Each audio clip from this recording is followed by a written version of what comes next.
په 15 کلونه دوی بوتلو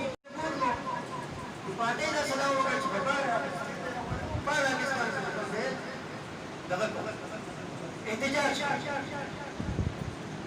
په بار اګستان کې احتجاج وشو هغه کې شاذلي دوستان د طرفه دلته چې د نېشنل یوت منظم تنظیم یې ورکړی دی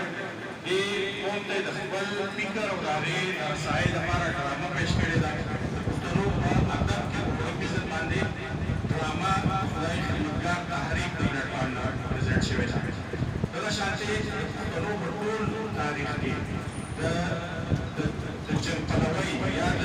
جنګي جنون کومه بیانیه چې وه چې دا د انګریز د مغل او د هغې فرنګي استعمار د پښتو مې په خړپوسو کې زده کړي دي ځکه د سر لوبې د پښتون په قومیت کوم د بابوزو مشران او دلته ناست د پوره بابوزو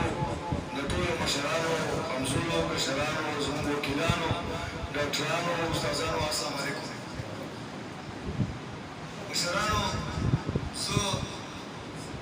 خبرې مو ټول تقریبا ملګرو وکړې او زه لږ لیټ هم رالم د هغې لپاره مو معذرت خوایم بیا زنانه راووتې قرآن پاک په لاس هغوی پکې شهیدانې شوې قرآن پاکونه پکې شهیدان شو د حکومت د بربریت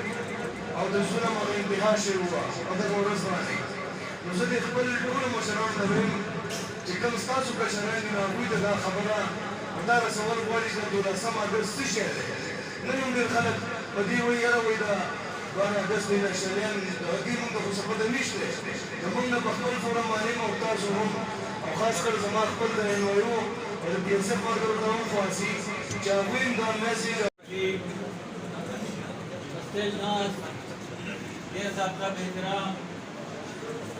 तमाम मशरान जिलेश्वर ख्वाजा मोहम्मद खान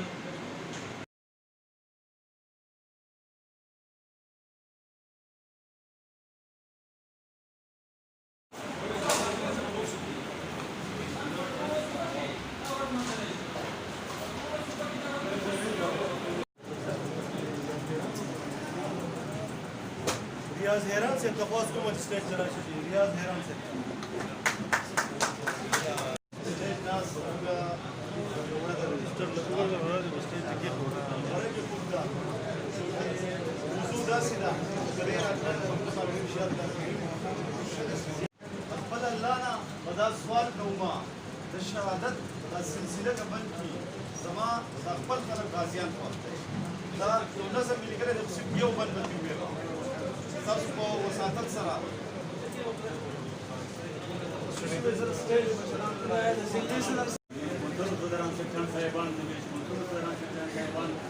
موږ ملګري وکیلان